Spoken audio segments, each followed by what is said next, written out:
أشرف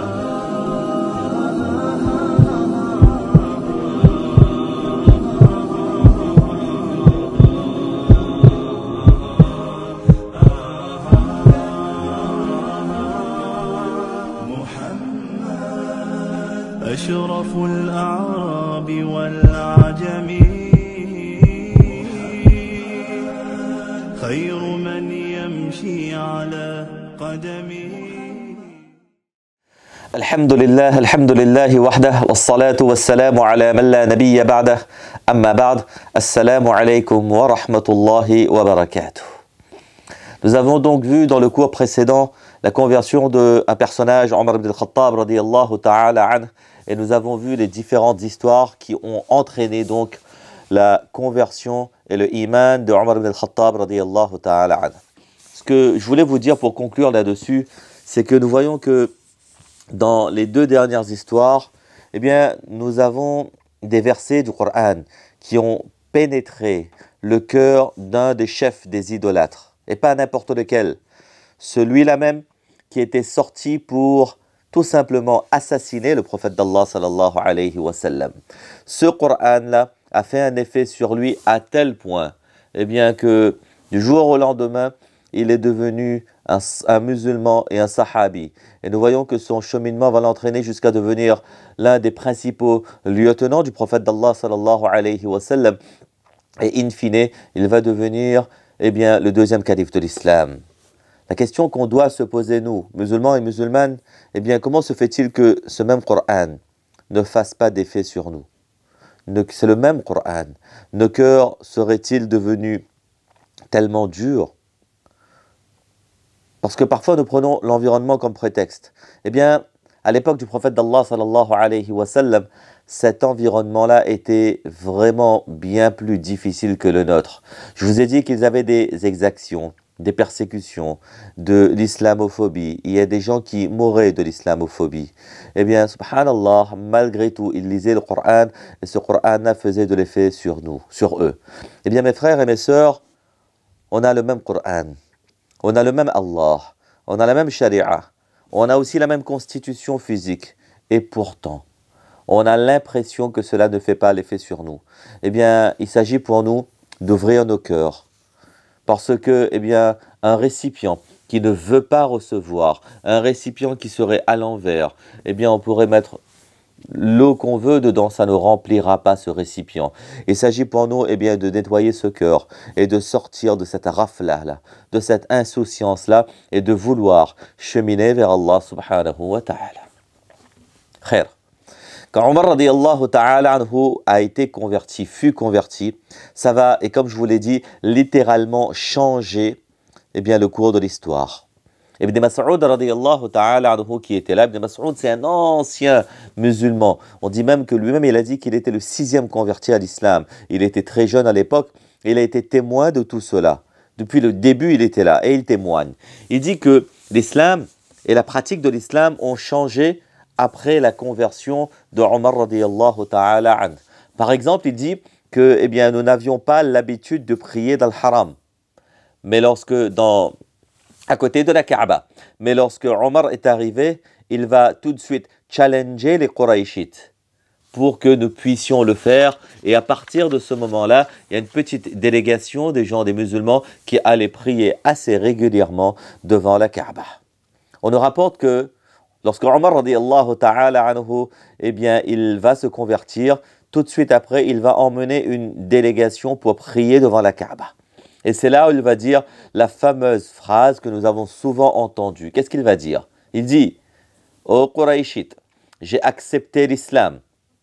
Et si l'un d'entre vous a un problème avec cela, qu'il vienne me voir. Mais avant de venir me voir, qu'il n'oublie pas d'aller saluer sa maman une dernière fois.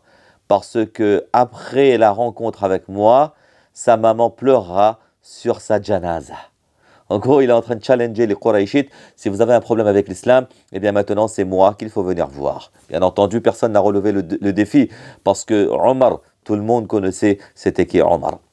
Vous savez, avant l'islam, Omar et Abu Jahal étaient des amis proches, comme je vous l'ai dit. Ils étaient des amis proches et ensuite, après cela, cette amitié s'est inversée et s'est cristallisée en détestation. Et vous savez quoi?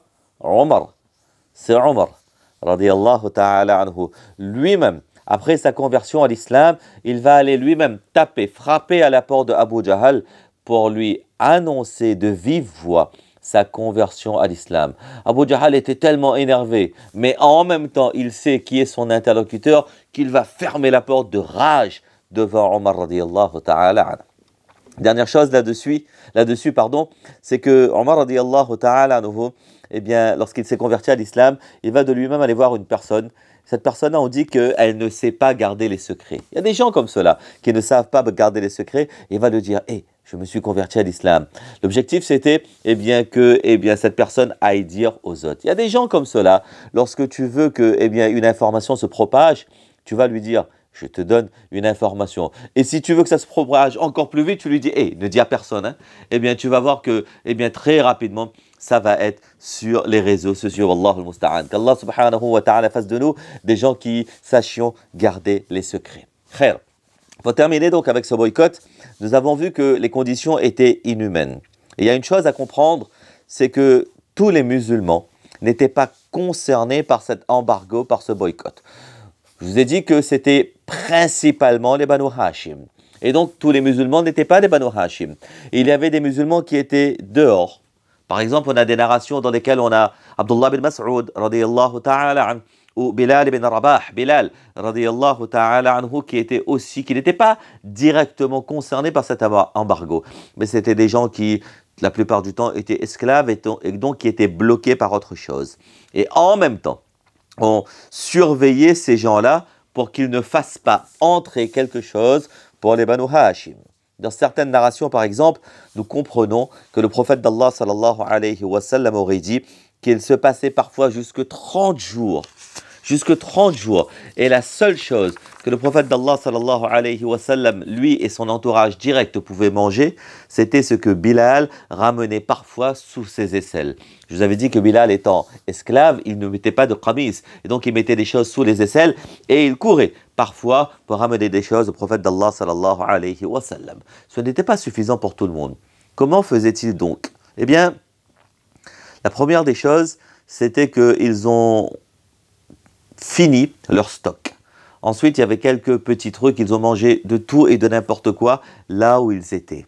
Mais il y avait un troisième élément. Le troisième élément, c'est que, vous savez, dans chaque société, et dans cette société comme dans les autres sociétés, eh bien, il n'y avait pas que des démons parmi les non-musulmans.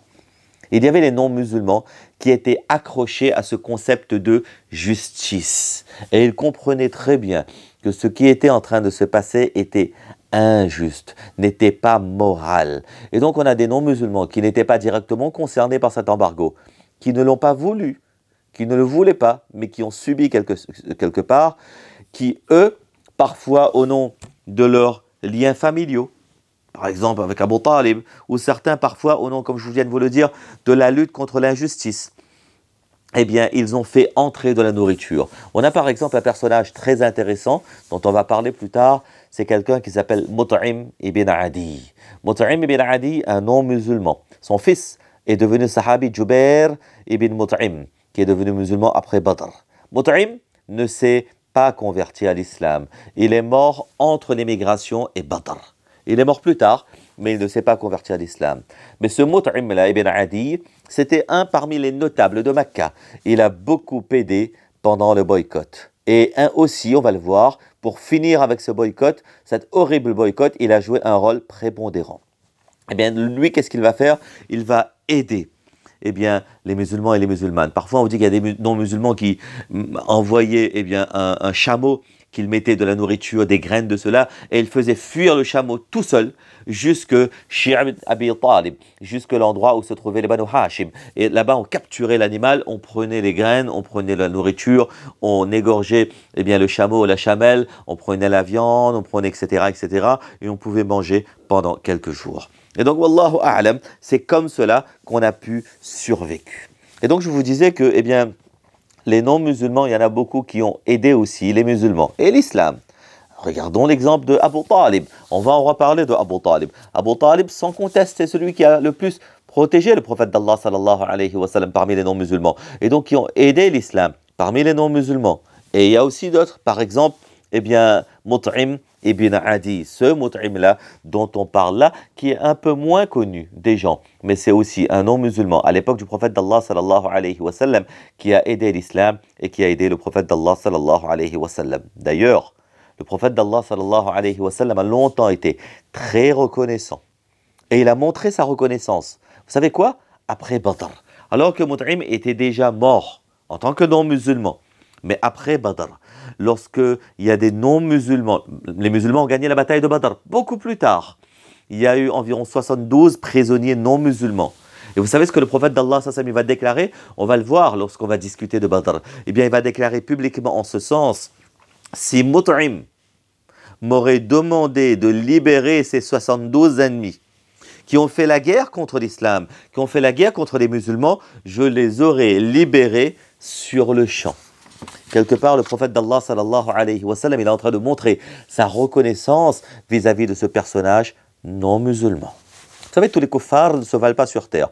Il y en a qui sont bien méchants. Il y en a qui sont un peu moins méchants. Par exemple, vous, si je vous dis Abu Jahal, quel est le sentiment qui va naître en nous?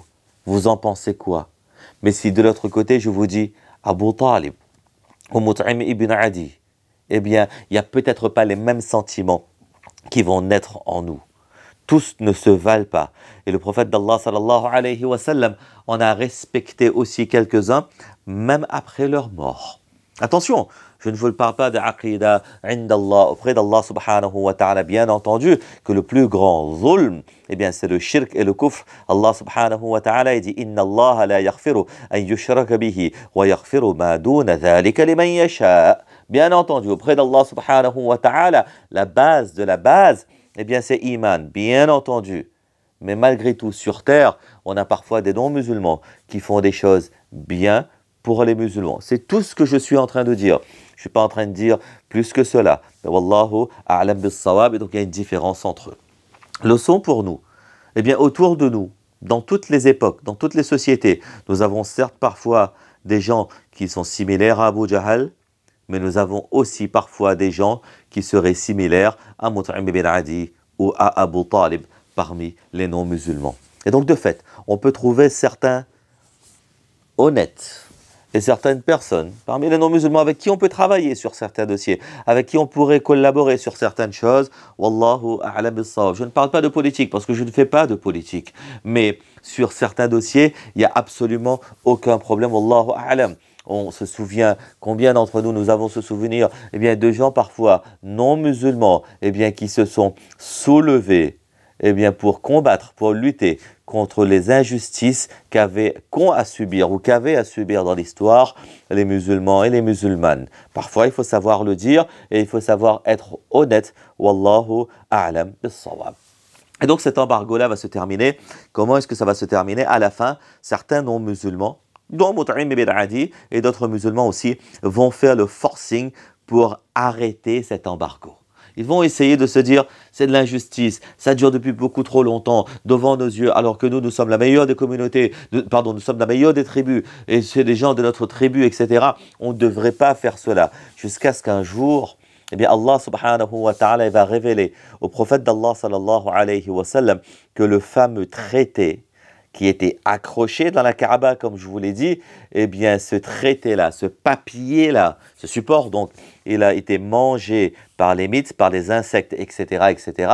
Et effectivement, on va aller voir, et le traité avait été mangé par les mites, envoyé par Allah subhanahu wa ta'ala. Et donc, si on n'a plus de traité, on n'a plus de boycott. Et c'est à ce moment-là que cet infâme boycott, eh bien, va être arrêté, eh bien, va se terminer, wallahu a'lam. Là aussi, nous voyons que c'est des gens, ces gens orgueilleux, ils ne vont pas eux-mêmes proclamer la fin du boycott, mais ils avaient ce sentiment que peut-être on est allé trop loin, et donc lorsque d'autres personnes ont proclamé qu'il n'y a plus de traité signé, donc il n'y a plus de boycott, ils ont laissé faire. Ils n'ont pas, eux, proclamé la fin du boycott, mais ils ont laissé faire. Et c'est à partir de ce moment-là que les Banu Hashim ont pu ressortir de là, wallahu a'lam. Ce boycott-là va laisser des traces.